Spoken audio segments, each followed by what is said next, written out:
ISKCON Bengaluru వారి level 2 క్లాస్లో 17వ అధ్యాయం. అందరికీ స్వాగతం. శ్రద్ధాత్రేయ విభాగ యోగం. ఓం అజ్ఞానతిమిరాంధస్య జ్ఞానాంజనశలాకయా చక్షురున్మిళితం యేన తస్మై శ్రీగురవే నమః. నమో ఓం విష్ణుపదాయ కృష్ణప్రేష్ఠాయ భూతలే శ్రీమతే భక్తి వేదాంత స్వామీతి నామినే. నమస్తే సరస్వతి దేవి గౌరవాణి ప్రచారిణే నిర్విశేష శూన్యవాది పాశ్చాత్య దేశధారిణే. హే కృష్ణ కరుణా సింధో దీనబంధో జగత్పతే గోపేశ గోపికా కాంత రాధాకాంత నమోస్తుతే. తప్త కాంచన గౌరాంగీ రాధే బృందావనేశ్వరి వృషభానుసుతే దేవి ప్రణమామి హరిప్రియే. జయ శ్రీ కృష్ణ చైతన్య ప్రభు నిత్యానంద శ్రీ అద్వైత గదాధర్ శ్రీవాసాది గౌర భక్త బృంద. హరే కృష్ణ కృష్ణ కృష్ణ హరే హరే హరే రామ రామ రామ హరే హరే. హరే కృష్ణ కృష్ణ కృష్ణ హరే హరే హరే రామ రామ రామ హరే హరే. హరే కృష్ణ కృష్ణ కృష్ణ హరే హరే హరే రామ రామ రామ హరే హరే. హరే కృష్ణ కృష్ణ కృష్ణ హరే హరే హరే రామ రామ రామ హరే హరే.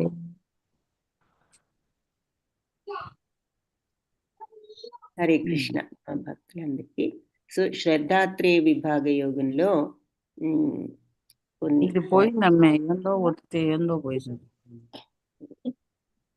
చంప వాచుతా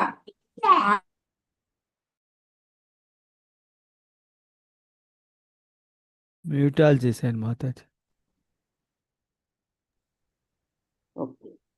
సో సత్య ప్రభుజీ మనం చూసిన విషయాలు, ప్రతి ఒక్క మానవుడు సహజ సిద్ధంగా శ్రద్ధ విశ్వాసాలతో ఉంటాడు. సాత్వికం, ఈ శ్రద్ధ అనేది సాత్విక, రాజసిక, తామసిక అని 3 విధాలుగా ఉంటుంది. సత్వగుణంలో ఉన్న వాళ్ళు దేవతలను, రజోగుణంలో ఉన్న వాళ్ళు యక్ష రాక్షసుల్ని, తమో గుణంలో ఉండేవారు భూత ప్రేతాల్ని ఆరాధిస్తారు. కొంతమంది జనులు అత్యంత కఠినమైన తపస్సులు, శాస్త్ర విరుద్ధమైన తమ దంభం అహంకారంతో ప్రేరేపితులై చేస్తారు. కామం మమకారంతో ప్రేరేపితులై వారు తమ శరీరాన్నే కాకుండా వారి శరీరాల్లో ఉన్న పరమాత్మను, భగవంతుని కూడా క్షోభపెడతారు. ఇటువంటి బుద్ధిహీనులు ఆసురీ గుణ సంకల్పంతో ఉన్నవారు. సత్వగుణ ప్రధానంగా ఉండేవారు ఆయుష్ను పెంచేవి, సౌశీల్యాన్ని, బలాన్ని, ఆరోగ్యాన్ని, సుఖాన్ని, తృప్తిని పెంచే ఆహారాన్ని ఇష్టపడతారు.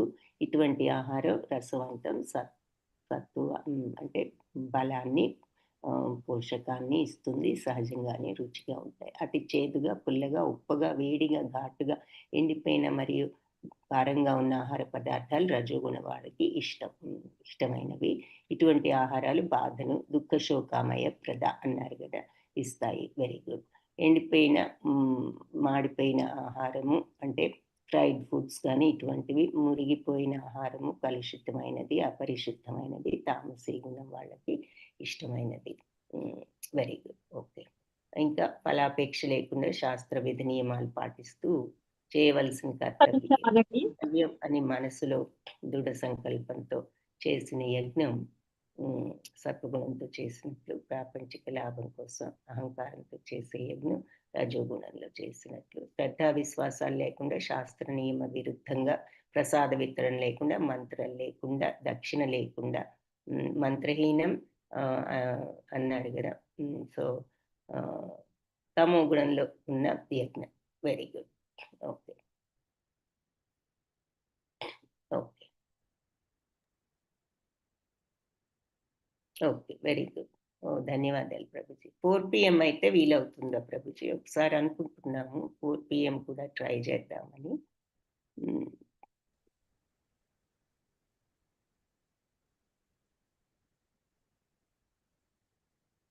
అర్జున ఉవాచ ఏ సో మనకి అది ఏం చెప్పారంటే ఎవరి వాళ్ళ స్వంత ఉద్దేశాలతో చేసేవాళ్ళు ఏ రకమైన వాళ్ళు అని అడిగినప్పుడు భగవంతుడు శ్రద్ధ అనేది సాత్విక, రాజసిక, తామసిక అని 3 విధాలుగా ఉంటుంది. జీవన శైలిలో 7 విషయాలు ఉంటాయి. శ్రద్ధ, ఆహారం, యజ్ఞం, స్వభావం, వాక్కు, మనస్సు, దానం ఇవన్నీ ప్రతి ఒక్కరికి ఉంటూ ఉంటాయి. ప్రతి ఒక్కరు ఇవి చేస్తూ ఉంటారు. వీటి ద్వారా మరి కర్మలు. సో ఈ కర్మలన్నీ కూడా సో అవి ఎలా చేయాలనేది చెప్పారు. శ్రద్ధ అనేది మరి దేవతలను సత్వగుణంలో వాళ్ళు దేవతల్ని, రజోగుణం వాళ్ళు యక్ష రాక్షసుల్ని, తమో గుణంలో ఉన్న వాళ్ళు భూత ప్రేతాల్ని. ఆహారం మరి సాత్విక ఆహారం ఇలా ఉంటుంది. అదే మరి ఎక్కువ చేదుగా అంటే సాత్విక ఆహారం బలాన్ని, ఆరోగ్యాన్ని, రసవంతం, పుష్టికరం, ఆరోగ్యకరం, మనస్సును ప్రశాంతంగా, ఆహ్లాదంగా ఉంచేటటువంటి ఆహారం. సో ఇటువంటి ఆహారం తీసుకున్నప్పుడు అన్నెసెసరీగా మనకు ఆందోళనలు ఇవి కూడా తగ్గుతాయి. మరి తర్వాత ఈర్ష్యలు, ద్వేషాలు ఇటువంటివి కూడా తగ్గే కోపాలు తగ్గే అవకాశం ఉన్నది. అదే మరి చాలా చేదుగా కానీ, పుల్లగా కానీ, ఉప్పుగా కానీ, వేడిగా కానీ ఇవన్నీ ఎక్కువగా ఉన్నప్పుడు కారంగా మరి తీవ్రంగా ఏది ఘాటుగా ఉన్న ఆహారం ఇవన్నీ కూడా మరి రాజయోగుణం వాళ్ళకి ఇవి దుఃఖ శోకమయప్రదాలు అని చెప్పారు. ఇక తినడానికి 3 గంటల ముందు చేసినంటే ఎప్పుడో చేసి రుచిగా లేకుండా ఇష్టం వచ్చినట్లు పడేసి అలా తినకూడని వస్తువులు ఇవన్నీ తమో గుణ ఆహారము. సో మాంసాలు ఇవన్నీ కూడా తమో గుణం కింద వస్తాయి. ఇక యజ్ఞం గురించి చూసినట్లే ఉన్నాం. సో శాస్త్ర విధుల ప్రకారం ప్రతిఫలం కోరుకోకుండా మనసులో దృఢ సంకల్పంతో చేసే యజ్ఞం సత్వగుణ యజ్ఞం. అలాగే ప్రతిఫలాపేక్షతో అహంకారంతో చేసే యజ్ఞం ఏమో రజోగుణ యజ్ఞం. మంచి పని చేసినా ఈ అహంకారంతో ఉన్నప్పుడు అది రజోగుణమే అవుతుంది. అందరూ మనల్ని పొగడాలి అనే ఉద్దేశంతో చేసిన. అలాగే శాస్త్ర నిర్దేశాల పట్ల గౌరవం లేకుండా, ప్రసాద వితరణ లేకుండా, శ్రద్ధావిరహితం అసలు శ్రద్ధే లేకుండా, మంత్రహీనం, అదక్షిణం, దక్షిణ లేకుండా చేసే యజ్ఞం తమోగుణ యజ్ఞం. సో ఇతరులకు నష్టాన్ని కలిగించేది, పద్ధతి లేనిది, శాస్త్రాలు వద్దు అని చెప్పినవి తమోగుణ యజ్ఞాలు. 13 శ్లోక. ఇప్పుడు యజ్ఞము, ఆహారము, శ్రద్ధ చూసాం. ఇప్పుడు స్వభావం అంటే బిహేవియర్ ఏమిటి అన్నది చూద్దాం. దేవద్విజ గురు ప్రాజ్ఞ పూజనం శౌచమార్చవం బ్రహ్మచర్యం అహింసాచ శారీరం తపౌచ్యతే. దేవతలు, ద్విజులు అంటే బ్రాహ్మణులు, గురువులు, ప్రాజ్ఞులు పెద్దవాళ్ళు, తెలిసిన వాళ్ళు, పూజ్యులు వీళ్ళంతా కూడా వీళ్ళని పూజించడం. శౌచం అంటే పవిత్రంగా ఉండడం. శౌచం అంటే శౌచ్యం, శుభ్రత అంటే మానసిక శుభ్రత ఎక్కువ ఇంపార్టెంట్. మానసిక శుభ్రత ఉన్న వాళ్ళు అన్ని రకాలుగానే శుభ్రతగానే ఉంటారు. సో శారీరక శౌచ్యమే కాదు, మానసిక శుచిత్వం. ఆ తర్వాత అంటే పవిత్రమైన ఆలోచనలతో ఉండడం. ఆర్జవం పవిత్రంగా ఉండడం. మరి సరళత్వం, బ్రహ్మచర్యం, అహింస ఎవరిని హింసించకుండా ఉండడం, ఏ జీవిని శారీరం తప ఉచ్యతే. ఇవన్నీ శారీరక తపస్సు. సో భగవంతుణ్ణి, బ్రాహ్మణుల్ని, గురువుల్ని, తల్లిదండ్రుల్ని, పెద్దలను పూజించడం, పవిత్రంగా ఉండడం, శుచిత్వం, సరళత్వం, బ్రహ్మచర్యం, అహింస ఇవన్నీ శరీరంతో చేసే తపస్సులు అంటే ప్రవర్తన అని ఇక్కడ అర్థం అన్నమాట. సో దేవదేవుడి ఇక్కడ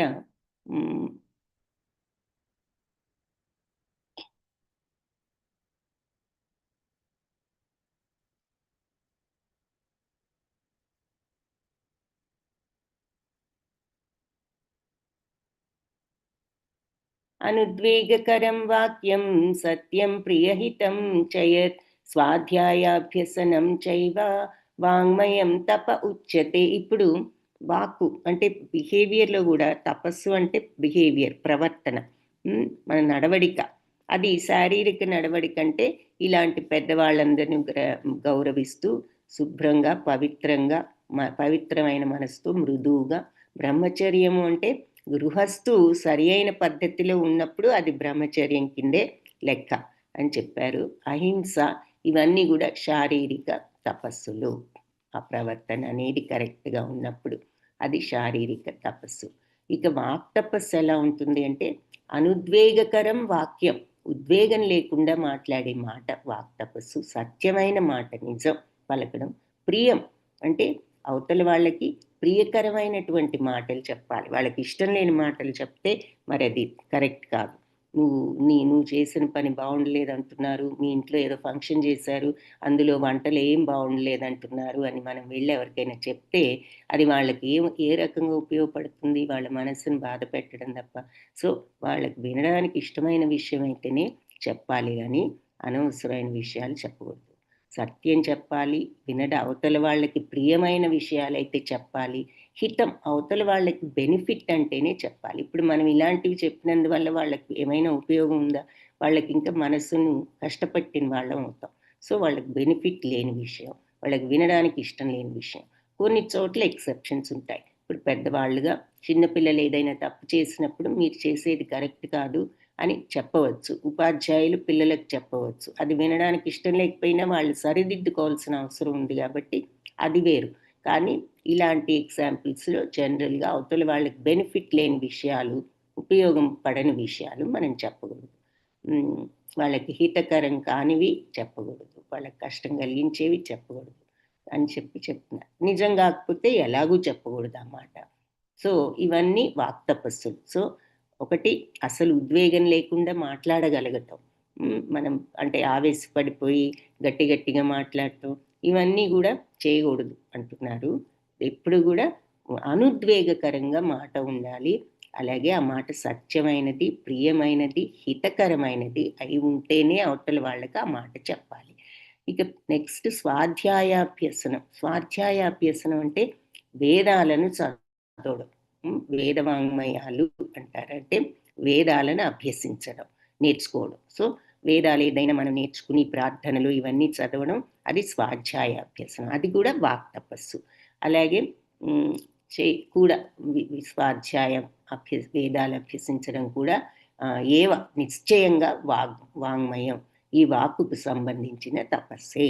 సో అనుద్వేగకరంగా మాట్లాడటం, సత్యము, ప్రియము, హితకరమైన మాటలు మాట్లాడటం, వేదాభ్యసనం చేయడం ఇవన్నీ కూడా వాక్కుకు సంబంధించిన తపస్సులు.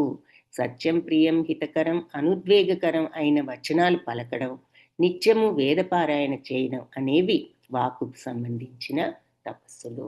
సో ఇతరులు మనసు కష్టపెట్టాలని మనం ఎప్పుడు కూడా అటువంటి మాటలు అనకూడదు, అవతల వాళ్ళ మనసును కష్టపెట్టడానికి. అది ఉపాధ్యాయుడు మాత్రం వాళ్ళు శిక్షణ ఇచ్చే అతను కాబట్టి అతను చెప్పవచ్చు అని భాష్యంలో చెప్తున్నారు. ఇప్పుడు మనస్సు, మరి మనం చూసాం కదా మనస్సు కూడా ఎలా ఉంటుంది, స్వభావం అంటే శారీరక బాహ్య స్వభావం, బిహేవియర్ ఎలా ఉండాలి, వాక్ ఎలా ఉండాలి, ఇప్పుడు మనస్సు ఎలా ఉండాలి అనేది చెప్తున్నారు. మన ప్రసాద సౌమ్యత్వం మౌనమాత్మా వినిగ్రహ భావ సంశుద్ధిరిత్యేతత్ తపోమానసముచ్యతే.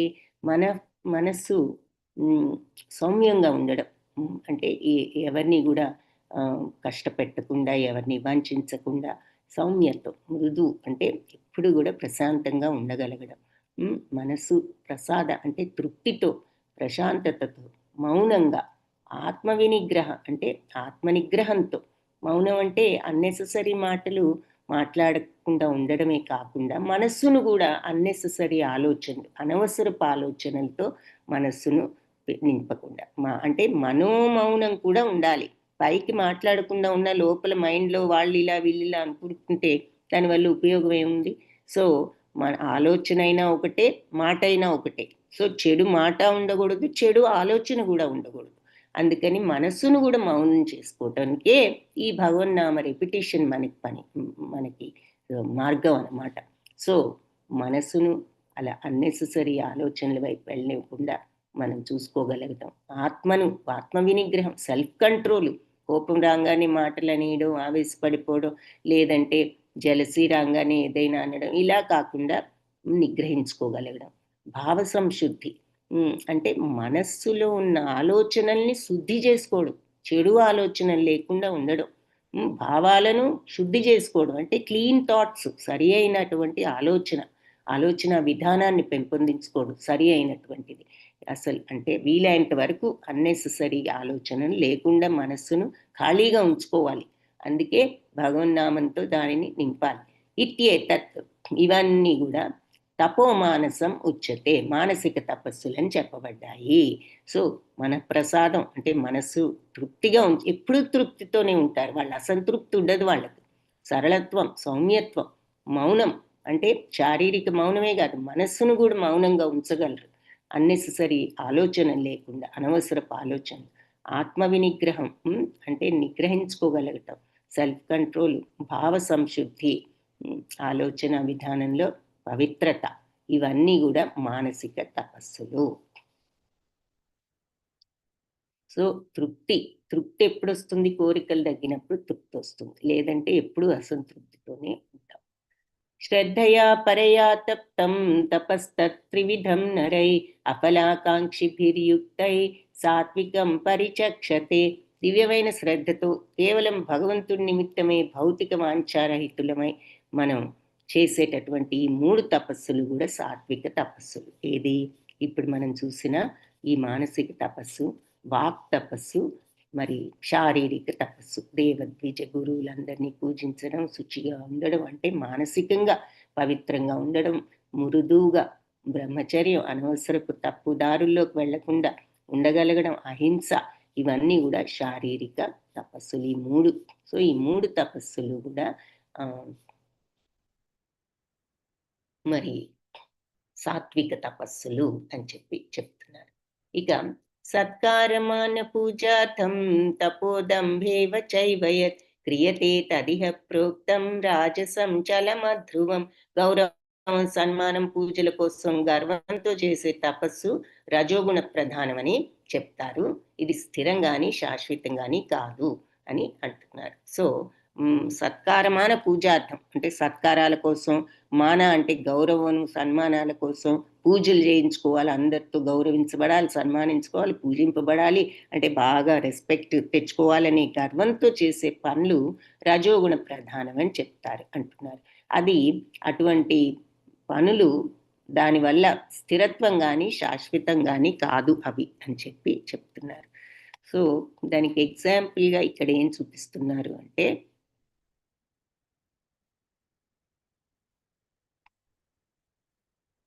సత్కారమాన పూజార్థం తపోదంభేన చైవయత్.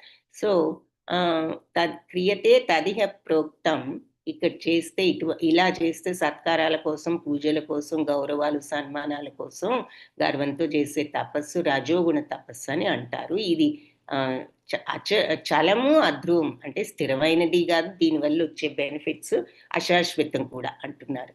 సో శాశ్వతమైన ఉపయోగం ఏది కూడా లేదు. అంటే మరి భగవంతుణ్ణి చేరుకునేటటువంటి బెనిఫిట్ ఇందులో లేదు అని, అశాశ్వతం. దీనివల్ల వచ్చేదంతా కూడా భౌతిక, ఈ సన్మానాలు, గౌరవాలు ఇవన్నీ ఏమిటి? ఈ భౌతిక ప్రపంచంలో మనం గొప్పగా ఫీల్ అవడానికి పనికి వస్తాయే కానీ మనకి దేనికి నిజమైనటువంటి స్థిరమైనటువంటి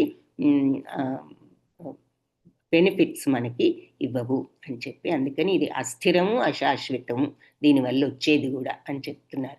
సో ఇక్కడ ఇతను కంప్యూటర్లో మొహం పెట్టేసి ఎంతో సీరియస్గా పని చేసుకుంటున్నాడు, పాపం తప్పే ఉందనే డౌట్ వస్తుంది కదా చూసినప్పుడు. అయితే ఇక్కడ పాయింట్ ఏమిటి అంటే ఎందుకు అంత కష్టపడి చేస్తున్నాడు అంటే అందరితో పొగిడించుకోవాలి, అబ్బాయి ఇతను ఎంత తెలివిగా అందరికంటే ముందు చేశాడు, చాలా గొప్పగా చేశాడు అని పొగుడుతారనే ఉద్దేశంతో త్వరగా పూర్తి చేయాలని చూస్తున్నాడు. అదే మరి సత్వగుణంలో కనుకున్నట్లయితే వాళ్ళు ఎలా చేస్తారు అంటే వాళ్ళు శ్రద్ధతో ఇది నా బాధ్యత అనుకుని చేస్తారు, కానీ వాళ్ళు ఎవరో పొగడాలని చేయరు, ఇది నా డ్యూటీ నేను చెయ్యాలనుకుని చేస్తారు. సో ఇద్దరు చేసే పని ఒకటే అయినా వాళ్ళ భావం, వాళ్ళ ఆలోచన విధానం వేరుగా ఉన్నది కాబట్టి ఇది ఇలాంటి ఆలోచనతో అదే పని చేసినా వాళ్ళు రజోగుణంలో ఉన్న వాళ్ళు అవుతారు.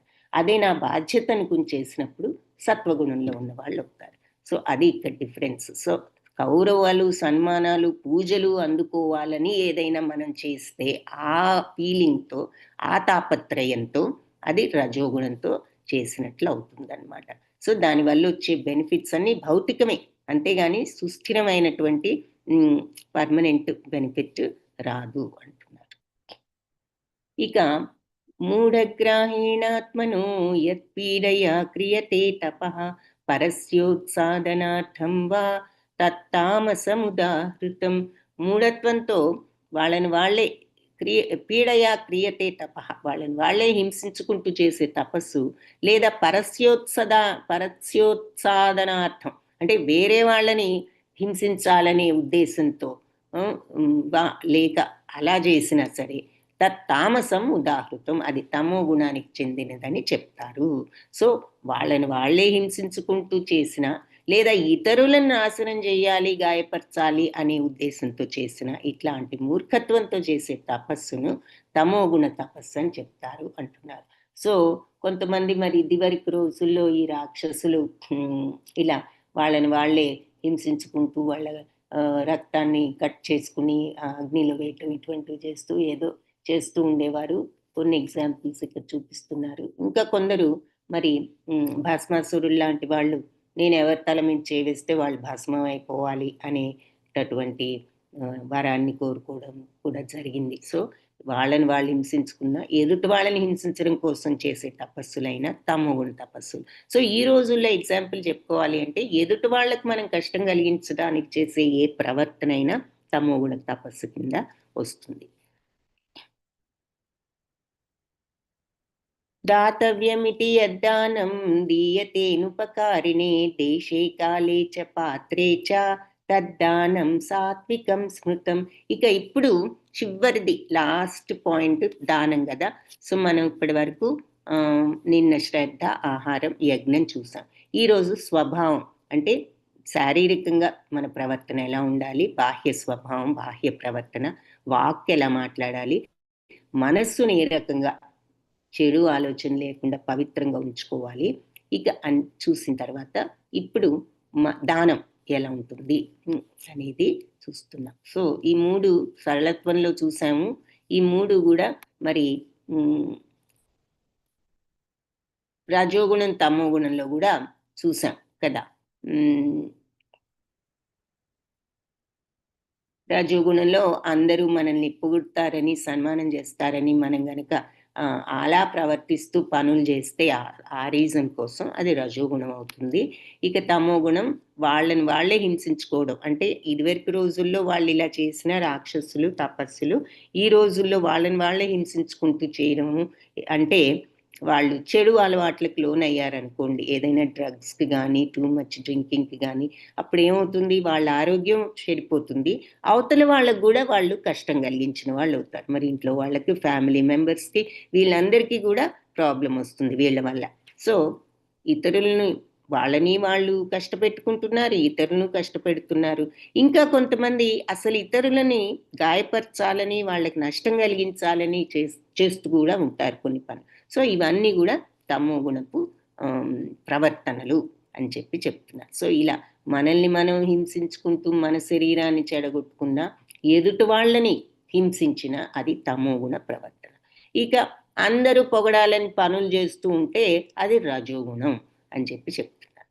సో తమో గుణ ప్రవర్తన ఎలా ఉంటుంది అనేది క్లియర్గా మనకి వాక్ తపస్సులోను, శారీరక తపస్సులోను, మానసిక తపస్సులోను చెప్పారు. సో ఆ రకంగా మనం ఇప్పుడు ఇది ఈ ప్రవర్తన అనేది ఎలా ఉంటుందో చూసాం.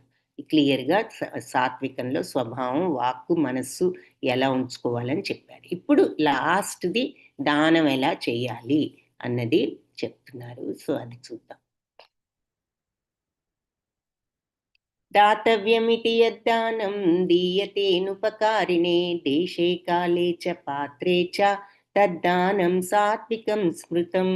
ప్రతిఫలావాంఛ లేకుండా సరైన సమయంలో సరైన ప్రదేశంలో యోగ్యుడైన వ్యక్తికి కర్తవ్య భావనతో చేసే దానం సత్వగుణానికి సంబంధించినదిగా చెప్పబడుతుంది అంటున్నారు. సో మా దాతవ్యమితి యద్దానం దీయతేనుపకారిణి దేశే కాలేచ పాత్రేచ అంటే ఇక్కడ అంటే సరి అయిన ప్రదేశంలో సరి అయిన వ్యక్తికి సరి అయిన సమయంలో ఇచ్చేటటువంటి ఆ దానం సాత్విక దానం అని చెప్పబడుతుంది. సో ఇక్కడ నందమహారాజు తన కుమారుడు శ్రీకృష్ణ జననం అప్పుడు అందరికీ బ్రాహ్మణులకు యోగ్యులకు అందరికీ కూడా ఆయన ఈ రకంగా దానం ఇచ్చారు. సో ఈ రోజుల్లో మనం ఏం చెప్పుకోవచ్చు అంటే ఫస్ట్ పాయింట్ ప్రతిఫల వాంఛ లేకుండా, అంటే ఇదేదో అందరూ మనల్ని పొగడాలి, ఇవ్వకపోతే బాగుండదేమో, ఇస్తే అందరూ గొప్పగా చెప్పుకుంటారు అనే ఉద్దేశంతో కాకుండా అలాంటి ప్రతిఫల వాంఛ లేకుండా కరెక్ట్ అయిన సమయం, అలాగే కొన్ని సమయాల్లో మనం ఇచ్చినా కూడా చూడ్డానికి ఎబ్బెట్టుగా ఉంటుంది. అందరూ సమయం సందర్భం లేకుండా మనం అందరి ముందు ఏదో చేసినా కూడా దేనికైనా ఒక సమయంగా ఉండాలి, అక్కడ అవసరం ఉండాలి, సరి అయిన సందర్భం ఉండాలి. సో సరి అయిన సమయంలో సరైన ప్రదేశంలో యోగ్యుడైన వ్యక్తికి కర్తవ్య భావనతో మరి సరి అయిన ప్రదేశంలో ఎక్కడ పడితే అక్కడ కూడా కాకుండా యోగ్యుడైన వ్యక్తికి సరి అయిన వాడికి, అంటే ఇక్కడ అర్థం ఏమిటి అంటే యోగ్యుడు అంటే అక్కడ అవసరంలో ఉన్నారా, వాళ్ళ యోగ్యత అవసరాన్ని బట్టి కూడా ఉంటుంది. సో అది చూసి కర్తవ్య భావం, ఇది మన డ్యూటీ అనుకుని వాళ్ళు మళ్ళీ గర్వంతో నేనేదో గొప్పవాడిని కాబట్టి అందరికీ సహాయం చేస్తున్నాను అనుకుంటూ కాకుండా అది నా డ్యూటీ అనుకుంటూ చేసే దానం సత్వగుణ దానము అని చెప్తున్నారు. సో అది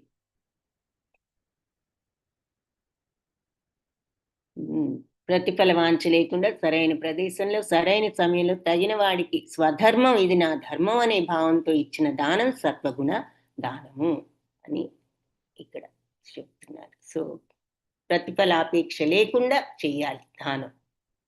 మరి కొంతమంది ఒక్కొక్కసారి తక్కువ ధనం లేని వాళ్ళకి మనం కరుణతో దానం ఇచ్చినా కూడా దానం తీసుకునేవాడు పాత్రుడా కాదా అన్నది పాత్రుడు కాకపోతే అంటే విచక్షణారహితంగా మనం దానం చేయకూడదు అని చెప్పి వేదాలు చెప్తున్నాయి అని చెప్తున్నారు. తర్వాత యత్తు ప్రత్యుపకారార్థం ఫలం ఉద్దిశ్య వా పునః దీయతే చ పరిక్లిష్టం తద్దానం రాజసం స్మృతం.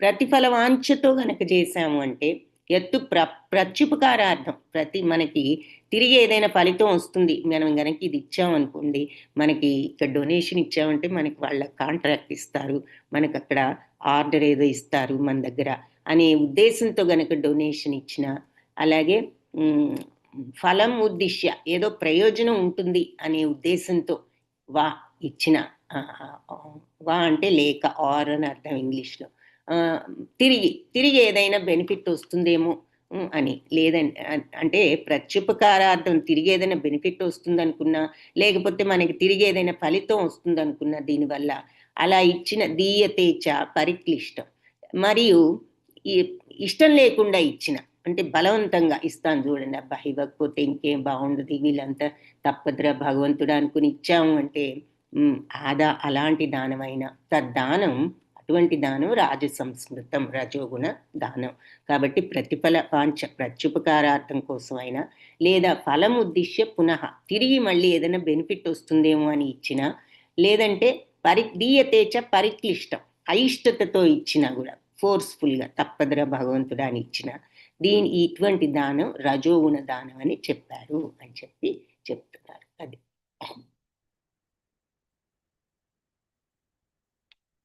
సో అది రజోగుణ దానం. సో సత్వగుణ దానమేమో సరి అయిన అసలు ప్రతిఫలాపేక్ష లేకుండా ఇది నా డ్యూటీ అనుకుంటూ సరి అయిన ప్రదేశంలో సరి అయిన వ్యక్తికి ఇచ్చే దానం సత్వగుణ దానం అయితే, ఏదో ప్రతిఫలం కోరుకుంటూ కరెక్ట్ ఆపోజిట్ అనమాట. అక్కడ ప్రతిఫలం కోరుకోకుండా నా బాధ్యత అనుకుని చేస్తే, ఇక్కడ ప్రతిఫలం కోసం లేదా మనకి ఏదైనా తిరిగి బెనిఫిట్ వస్తుందేమో అనే ఉద్దేశంతో అయినా, లేదు అంటే ఇష్టం లేకుండా చేసిన దానమైనా రజోగుణ దానం అంటున్నారు. ఇంకా తమోగుణ దానం అదేశకాలే యద్దానం అపాత్రేభ్యశ్చ దీయతే అసత్కృతం అవజ్ఞాతం తత్తామసముదాహృతం. అదేశకాలే ఇవ్వకూడని చోట ఇచ్చిన ఆ దానం యద్దానం అపాత్రే ఇవ్వకూడని వాడికి మరియు అభ్యశ్చ ఇవ్వకూడని వాడికి ఇచ్చిన దానం అసత్కృతం ఆ తర్వాత అగౌరవకరంగా అవజ్ఞాతం సో అవమానకరంగా అసత్కృతంగా అవతల వాళ్ళని తక్కువ చేస్తూ. సో ఫస్ట్ ఏమంటున్నారు, అనుగాని చోట అకాలంలో అపాత్రుడికి ఇచ్చే దానం కరెక్ట్ కాదు అంటే ఇక్కడ ఎగ్జాంపుల్ ఏం చూపిస్తున్నారు, అనుగాని చోట అపాత్రుడు అంటే ఇతను మరి ఏదో డ్రగ్స్ ఆల్కహాల్ వీటి ఇన్ఫ్లుయెన్స్లో ఉన్నాడు. అది మనం అటువంటి వాళ్ళకి ఇచ్చాము అంటే మరి ఆ ధనాన్ని వాళ్ళు దేనికి ఉపయోగిస్తారో మనకు తెలుసు. వాళ్ళకి పతనానికే కానీ అది ఉపయోగపడే విధంగా వాళ్ళు ఉపయోగించుకోలేరు అన్ఫార్చునేట్లీ. సో అలాంటి వాటికి ఇవ్వడం కరెక్ట్ కాదు అంటున్నారు. తర్వాత అవమానకరంగా అగౌరవంగా ఇచ్చే దానం కూడా తమోగుణ దానం. సో అవతల వాళ్ళకి ఇచ్చేటప్పుడు వాళ్ళు ఏదో మనకంటే తక్కువ వాళ్ళని కించపరిచే విధానంగా ఇచ్చిన అగౌరవంగా ఇచ్చిన అది కూడా తమోగుణ దానం అని చెప్తున్నారు. సో ఆ ఉదాహరణగా అందుకని ఇవ్వకూడని వాళ్ళకన్నారు కాబట్టి అదేశకాలే అపవిత్రమైన స్థలంలో కాలంలో మరి ఇచ్చే ఆ దానం అపాత్రుడికి తగని వాడికి ఇచ్చినట్లయితే అది ఆ తర్వాత గౌరవం అసత్కృతం గౌరవం లేకుండా అవజ్ఞాతం తగిన శ్రద్ధ లేకుండా అంటే ఏదో శ్రద్ధ లేకుండా ఇచ్చేటటువంటి ఆ దానం తత్ తామసం అది తమో గుణానికి చెందినదని చెప్పబడింది. సో అని అపవిత్ర ప్రదేశాల్లో తగని సమయంలో అపాత్రులకు ఇచ్చే దానం లేదా శ్రద్ధ లేకుండా గౌరవం లేకుండా ఇచ్చేటటువంటి దానం తమోగుణ దానం అని చెప్తున్నారు. సో అందుకని మత్తు పదార్థాలు ఇటువంటి చూదము ఇటువంటి వాటికి మనం దానాలు ఇవ్వడం కరెక్ట్ కాదు అంటున్నారనమాట. అది తమోగుణ దానం కింద అవుతుంది. మరి తప్పు పనులను ప్రోత్సహించినట్లే అవుతుంది. అలాగే పాత్రుడైన పాపం ఇవ్వదగ్గ వాళ్ళకి మనం శ్రద్ధగా ఇవ్వకుండా గౌరవం లేకుండా అగౌరవంగా ఇచ్చినా కూడా తమోగుణ దానమే అని చెప్తున్నారు. సో దానికి ఇక్కడ అపాత్రుడు అన్నదానికి ఇది ఒక ఎగ్జాంపుల్గా చూపిస్తున్నారు. ఓం తత్సదితి నిర్దేశో బ్రహ్మణస్త్రివిధ స్మృతః బ్రాహ్మణాస్తేన వేదాశ్చ యజ్ఞాశ్చ విహితా పురా. సో ఓం తత్సత్ ఇది అంటే ఓం అనేది భగవంతుని సూచిస్తుంది. తత్ అది సత్ అంటే శాశ్వతమైనది అంటే భగవంతుడు సత్ అని చెప్పుకున్నాం కదా, సత్ చిత్ ఆనందం అని.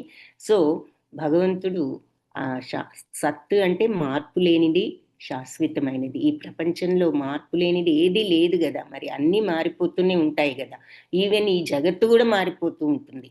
సో అందుకని అలా మార్పు లేకుండా ఉండేది భగవంతుడు ఒక్కడే, ఆయన అంశ అయిన ఆత్మ కూడా అంటారు. సో అందుకని భగవంతుడిని సత్, సో అది శాశ్వతము మార్పు లేనిది ఇది అని నిర్దేశో సూచన అన్నమాట. ఓం అన్నది ఆ సత్తుకి నిర్దేశం, ఆ భగవంతుడికి సూచన. అలాగే బ్రహ్మణ భగవంతుడికి దేవదేవుడికి త్రివిధ 3 రకాలుగా స్మృత భావించబడింది. సో ఇది బ్రాహ్మణాస్తేన బ్రాహ్మణులు, దాంతో వేదాశ్చ వేద గ్రంథాలలో కూడా, యజ్ఞాశ్చ యజ్ఞాలలో కూడా విహిత ఉపయోగించారు. ఇంతకు ముందే పూర్వం ఈ మాటలు భగవంతుణ్ణి సంబోధించడానికి ఉపయోగించారు. ఏది ఓం తత్ సత్ అని చెప్పేసి, ఓ ఆ సత్యమా అని అర్థం. భగవంతుణ్ణి ఆ రకంగా సృష్టి ఆరంభం నుంచి ఓం తత్ సత్ అనే 3 పదాలు భగవంతుని సూచించడానికి, పరతత్వాన్ని సూచించడానికి వాడబడ్డాయి. వేదమంత్రాలు ఉచ్చరించేటప్పుడు, అలాగే పరబ్రహ్మ భగవంతుడి ప్రీత్యర్థం యజ్ఞం చేసేటప్పుడు ఈ 3 సంజ్ఞా పదాలని బ్రాహ్మణులు ఉపయోగిస్తూ ఉండేవారు. ఆయన్ను ఈ రకంగా సంబోధిస్తూ ఉండేవారు అని ఆయన్ని సూచించడానికి ఓం తత్ సత్, ఓ ఆ సత్యమా అంటూ భగవంతుణ్ణి వేదాలలో మరి యజ్ఞాలలో బ్రాహ్మణులు ఈ రకంగా ఆ మాటలతో భగవంతుణ్ణి సూచించడానికి ఈ మాటలు వాడేవారు అని చెప్తున్నారు. సో తపస్సులు, యజ్ఞాలు, దానాలు, ఆహారం, మరి సాత్వికం, రాజసికం, తామసికం అని 3 రకాలుగా ఉంటాయని మనం ఇప్పటి వరకు చూసాం. ఈ రకంగా ప్రథమ, ద్వితీయ, తృతీయ తరగతులకు చెందినా కూడా ఇవన్నీ కూడా ప్రకృతిలో నుంచి పుట్టిన త్రిగుణాల వల్లే అన్నీ కూడా మరి ఎఫెక్ట్ అవుతున్నాయి. మన ఆహారం ఏమిటి, మన ప్రవర్తన ఏమిటి, మరి మనం చేసే పనులేమిటి, దానాలేమిటి, అన్నీ కూడా మరి ఈదర్ సత్వగుణము, రజోగుణము, తమో గుణము మన ప్రవర్తన వల్ల ఇలా చేస్తున్నాము. 3 తరగతులకు చెందిన 3 అవి ప్రకృతి త్రిగుణాలే అంటున్నారు అన్నమాట. దానివల్లే వస్తున్నాయి. కాబట్టి అలాంటి కర్మలు భగవంతుణ్ణి భగవంతుడి పరమైతే ఈ పనులన్నీ ఆధ్యాత్మిక పురోగతికి దోహదం అవుతాయి అంటున్నారు. సో ఏ పనైనా భగవంతుడికి అర్పించి చేసినప్పుడు మనకు ఆధ్యాత్మిక పురోగతి వస్తుంది. శాస్త్ర నిర్దేశాల్లో కూడా ఇలాంటి ప్రయోజనమే చెప్పారు. ఓం తత్సత్ అనే ఈ 3 పదాలు కూడా ముఖ్యంగా భగవంతుడిని సూచిస్తాయి. ఇక వాటిల్లో ఓం అనేది అన్ని వేదాల్లో కూడా మనం చూస్తాం. దాన్ని ప్రణవనాదం అని కూడా అంటాం. సో అందుకని శాస్త్రాలను అనుసరించకపోతే పరతత్వాన్ని పొందలేము అని చెప్తున్నారు. సో ఇంతకీ సారాంశం ఏమంటున్నారంటే దానమైన, యజ్ఞమైన, తపస్సైన సత్వగుణంలోనే ఆచరించాలి. రజస్తమో గుణాల్లో చేసే ఈ పనులన్నీ కూడా గుణహీనాలు అవి ఉంటాయి. కాబట్టి అన్నీ కూడా సత్వగుణంలో చేయడానికి ప్రయత్నించాలి. దానమైన, యజ్ఞం అంటే ఏ పనైనా, తపస్సు బిహేవియర్ అయినా కూడా సత్వగుణంలో ఉండాలి. ఇక్కడ యజ్ఞం అంటే కర్మ అంటే సరి అయిన పద్ధతిలో ప్రతిఫలాసక్తి లేకుండా భగవదర్పితంగా చేసినప్పుడు ఏ పనైనా యజ్ఞం అవుతుందని చెప్పుకున్నాం. తపస్సు అంటే ఇదివరకు రోజుల్లో మునులు వాళ్ళు చేసే తపస్సు కాదు. మరి ఈ రోజుల్లో దాని అంతరార్థం ఏమిటి అంటే ప్రవర్తన. కాబట్టి పని, యజ్ఞము, ఏ కార్యమైనా, తపస్సు, ప్రవర్తన అయినా, దానమైనా సత్వగుణం ప్రకారంగా చేయాలి అంటున్నారు. ఇక ఓం తత్సత్ అనే ఈ 3 పదాలు భగవంతుడి పవిత్ర నామంతో మనం సంయుక్తంగా వాడబడుతూ ఉంటాం. ఓం తద్విష్ణు అని కూడా అంటారు. అది కూడా ఒక ఉదాహరణ. అంటే వేద మంత్రాలైన భగవన్నామం కానీ ఉచ్చరించేటప్పుడు ముందు ఓంకారాన్ని జత చేయాలి అంటున్నారు అన్నమాట. సో దేన్నైనా వేద మంత్రం అనడానికి ఇదే సూచన. సో ఓం అనేది యాడ్ చేసామంటే అది వేద మంత్రం అనడానికి అది గుర్తు. ఓం అంటూ స్టార్ట్ అయింది అంటే అది వేద మంత్రం అంటున్నారు. ఈ 3 పదాలు వేద మంత్రాల నుంచే వచ్చాయి. ఓం తత్సత్ అనేది. ఓం ఇత్యేదత్ బ్రహ్మణో నిర్దిష్టం నామ అనే ఋగ్వేద మంత్రం ఓంకారాన్ని తత్వమసి అని, అంటే ఈ తత్వం అది అంటే భగవత్తత్వం అది అన్నది ఛాందోగ్యోపనిషత్తులో ఉన్నది. 6.8.7లో ఆ మంత్రం తత్ అనే పదం అక్కడ అది భగవంతుడు. సదేవ సౌమ్య అనేది కూడా ఛాందోగ్యోపనిషత్తులో ఉన్నది. ఇక్కడ కూడా సత్ అంటే సదేవ అంటే సత్ ఏవ అంటే భగవంతుడే నిశ్చయంగా సౌమ్యుడు అని, సత్ ఏవ. సో అక్కడ సత్ అంటే కూడా భగవంతుని సూచిస్తోంది. ఈ 3 కలయికే ఓం తత్సత్ అని చెప్తున్నారు. సో ఇక్కడ ఈ 3 ఋగ్వేదంలో, ఛాందోగ్యోపనిషత్తులో ఇచ్చిన ఈ 3 పదాలు కలిపి ఓం తత్సత్ అంటూ అందరూ భగవంతుణ్ణి బ్రాహ్మణులు యజ్ఞాలు చేసేటప్పుడు వీటన్నిటప్పుడు ఓం తత్సత్ అని భగవంతుణ్ణి సంబోధించారు అని చెప్తున్నారు. సో తొలి జీవి అయిన బ్రహ్మ పూర్వం యజ్ఞం చేసినప్పుడు భగవంతుణ్ణి కూడా ఆయన కూడా ఈ రకంగానే సంబోధించారంట, సూచించారు. ఓం తత్సత్, ఓ ఆ సత్యమా అంటూ. అదే నియమం ప్రకారం పరంపరగా అదే నియమం ఆచరించబడుతూ వస్తోంది, అదే పద్ధతి.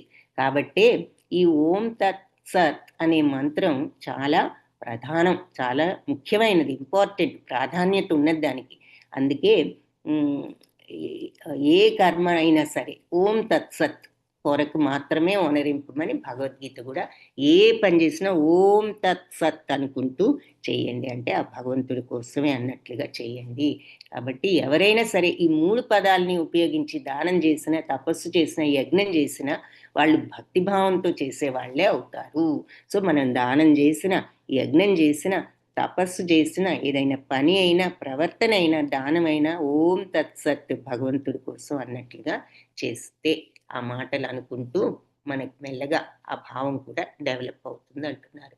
సో మనుషుల్ని మరి భగవంతుడి దగ్గరికి చేర్చే ఇటువంటి ఆధ్యాత్మిక కర్మలు అంటే ఏ పనైనా భగవదర్పితం అనుకుంటూ చేస్తే ఇక స్పిరిచువల్ అయిపోతుంది, ఆధ్యాత్మికం అయిపోతుంది. అంటే చెడు పనులు చేసి భగవదర్పితం అనుకుంటే అది కూడా అవుతుందా అనేటటువంటి ఆలోచన వస్తే అది కాదు. చెడు పని అనేది అసలు ముందే చెప్పారు, శాస్త్రాలకు అనుగుణంగా ఉన్న పనులు, శాస్త్రాలు చెప్పిన పనులు నువ్వు చెయ్యి అని అర్జునుడికి 16th చాప్టర్లోనే చెప్పారు కదా. అందుకని కర్మకర్తం ఇహార్హసి తస్మాత్ శాస్త్రాన్ని నువ్వు చదివి శాస్త్ర జ్ఞానాన్ని అర్థం చేసుకుని ఆ ప్రకారంగా నువ్వు ఈ ప్రపంచంలో పనులు చెయ్యి అని చెప్పారు. కాబట్టి అలాంటి పనులను మనం భగవదర్పితం ఓం తత్సత్ అనుకుంటూ చేసినప్పుడు అవి ఆధ్యాత్మిక కర్మలుగా మారిపోతాయి. అసలు సత్వగుణంలోనే ఇవన్నీ చేయాలని ముందే ఇక్కడ కూడా చెప్పారు. ఆ చేసేటప్పుడు కూడా ఓం తత్సత్ అంటూ భగవదర్పితంగా మనం చేస్తే అవన్నీ కూడా మరి దివ్య మార్గాల్లో మనల్ని ఆధ్యాత్మిక కర్మలుగా మారుస్తాయి. ఇలాంటి మార్గంలో, దివ్య మార్గంలో ప్రవర్తించడంలో ఎప్పుడూ కూడా మనకది వృధా కాదు. మన శక్తి ఇందులో ఇటువంటి ప్రవర్తనలో మనం మన శక్తిని ఉపయోగించడం ఎప్పటికీ కూడా వృధా కాదు అని చెప్తున్నారు.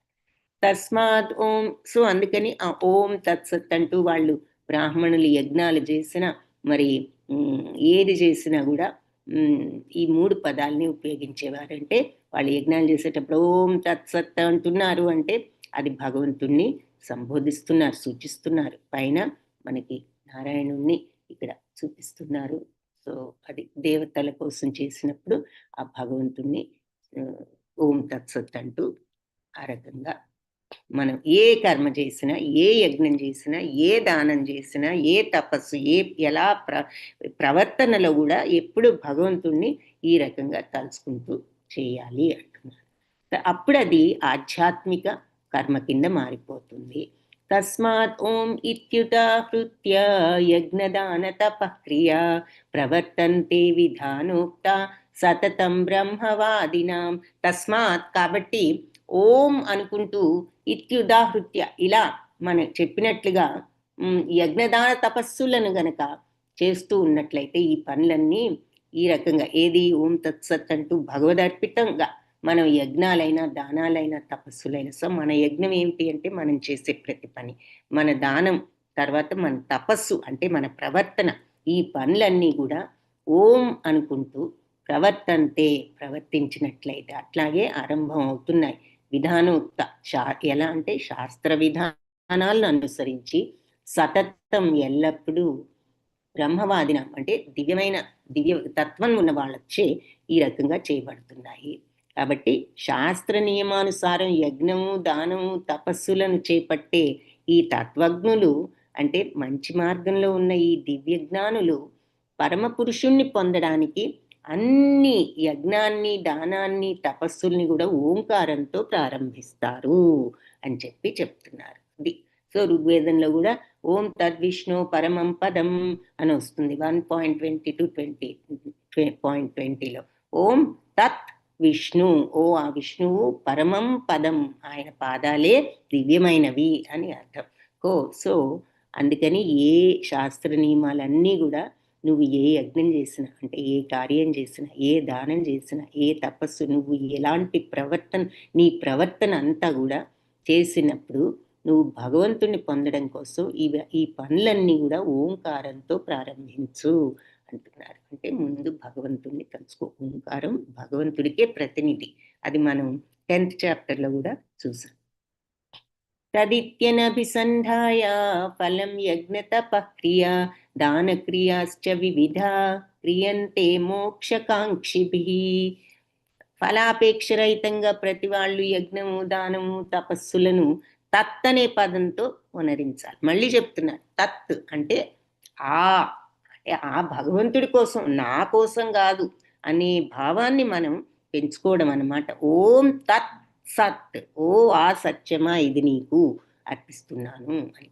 కాబట్టి ఫలాపేక్ష కోసం కాకుండా, ఫలాపేక్ష లేకుండా ప్రతి ఒక్కళ్ళు వాళ్ళు చేసే యజ్ఞం అంటే వాళ్ళు చేసే కర్మ ఏదైనా, తపస్సు వాళ్ళ ప్రవర్తన, వాళ్ళు చేసే దానం కూడా తత్ అనే పదంతో చేయవలెను. ఆ భగవంతుడికి, ఆ సత్యానికి, ఆ పరమేశ్వరుడికి అనుకుంటూ చెయ్యాలి. భౌతిక బంధన నుంచి విడుదల పొందటమే ఇలాంటి ఆధ్యాత్మిక కర్మల యొక్క ముఖ్య ప్రయోజనం. సో యజ్ఞము, దానము, తపస్సు ఆధ్యాత్మిక కర్మలు ఎప్పుడవుతాయి అంటే ప్రతిఫలాసక్తి లేకుండా మనం చేసినప్పుడు అది సత్వగుణం. ఆ తర్వాత భగవదర్పితంగా చేసినప్పుడు అది ఆధ్యాత్మికం అయిపోతుంది. సో అది ముఖ్య ప్రయోజనం. మనం ఈ కర్మలు కానీ, ప్రవర్తన కానీ ఇవన్నీ కూడా ఆధ్యాత్మికంగా వాటిని మలచడమే ఈ పనుల యొక్క ప్రయోజనం. అంతేగాని మామూలుగా చేయడం కాదు. అవన్నీ కూడా దానమైన ఆ రకంగా చేయాలి. ఆధ్యాత్మిక కర్మలుగా మార్చడమే అవి ఉన్నదే అందుకు ఆధ్యాత్మిక పద్ధతిలో చేయడానికి అంటున్నారు అనమాట. వాటి ప్రయోజనమే అది అంటున్నారు. అది సో ఇది ఆల్మోస్ట్ లాస్ట్లో ఉన్నాం. సద్భావే సాధుభావే చ సదిత్యేతత్ ప్రయుజ్యతే ప్రశస్తే కర్మణి తథా సచ్చబ్ద పాఠ ఉజ్యతే యజ్ఞే తపసి దానే చ స్థితి సదితి చోచ్యతే కర్మ చైవ తదర్థీయం సదిత్యేవాభిధీయతే. భక్తితో చేసే యజ్ఞానికి పరమలక్ష్యమైన పరతత్వం సత్ అనే పదంతో సూచించబడుతుంది. చూసాం కదా.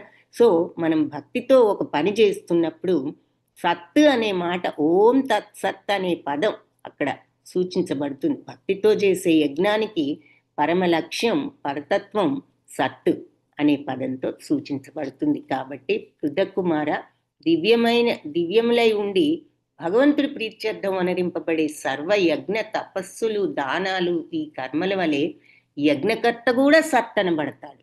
ఎప్పుడైతే అతని దివ్యత్వంలో సత్వగుణం నుంచి కూడా అన్నీ సత్వగుణంలో చేయాలని చెప్పారు యజ్ఞదాన తపస్సులు, ఆ సత్వగుణం నుంచి కూడా ఓం తత్సత్ అనే భావంతో అంటే భగవదర్పితంతో కనుక చేసినప్పుడు ప్రతి పని కూడా మరి ఆధ్యాత్మికం అయిపోతుందని చెప్పారు.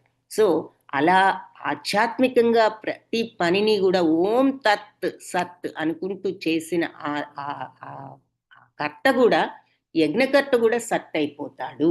అతను కూడా అంటే భగవంతుడి యొక్క తత్వాన్ని అతను తెలుసుకోగలుగుతాడు అనుభవపూర్వకంగా అని అర్థం అనమాట. సో అటువంటి యజ్ఞదాన తపస్సులను అన్నిటినీ కూడా ఈ రకంగా వనరించేటటువంటి యజ్ఞకర్త అట్లా చేసేవాడు కూడా సత్ అయిపోతాడు. అతన్ని కూడా సత్ అని అంటారు అని చెప్తున్నారు.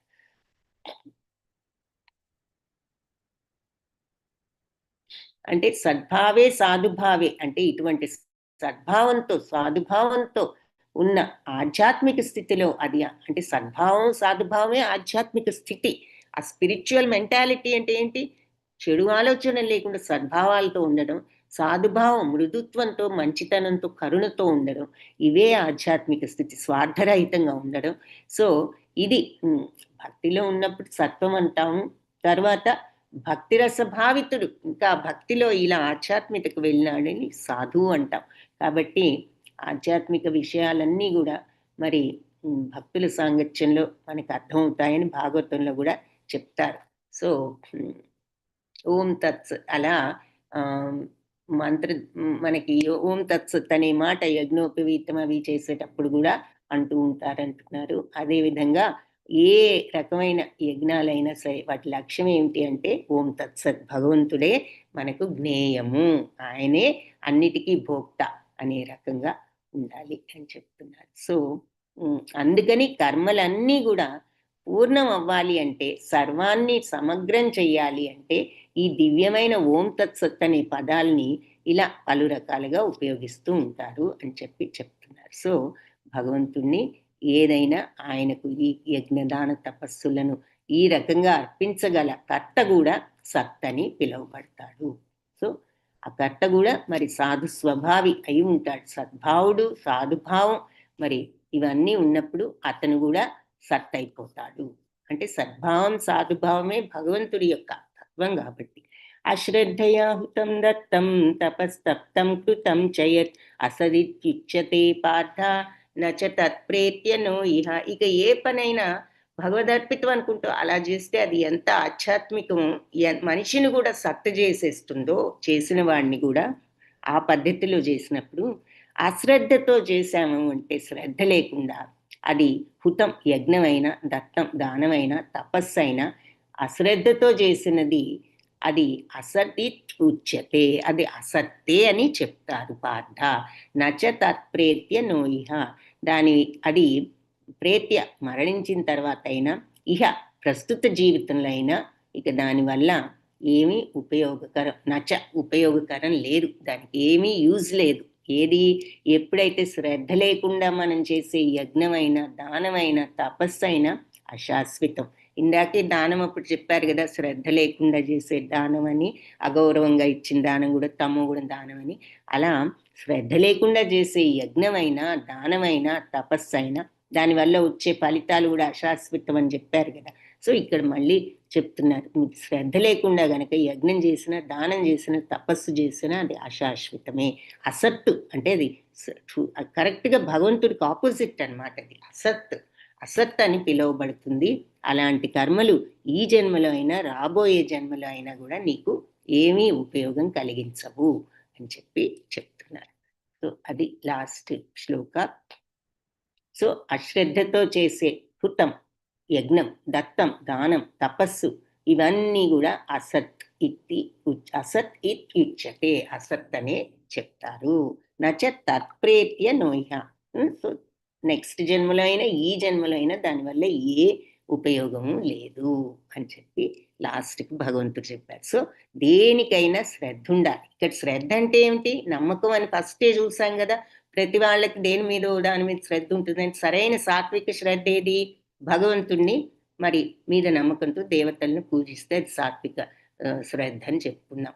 సో భగవంతుడి మీద విశ్వాసం ఉండాలి, ఆ శ్రద్ధ ఉండాలి. ఏది చేసినా శ్రద్ధతో, ఆ నమ్మకంతో మనం చేయాలి. అది లేకుండా చేస్తే యజ్ఞదాన తపస్సులు ఏదైనా కూడా అశాశ్వతాలే, నిరుపయోగకరాలే అని చెప్తున్నారు.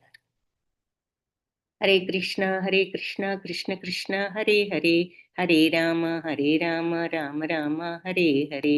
వాంఛాకల్పతరుభ్యశ్చ కృపా సింధుభ్య ఏవ చ పతితానాం పావనేభ్యో వైష్ణవేభ్యో నమో నమః.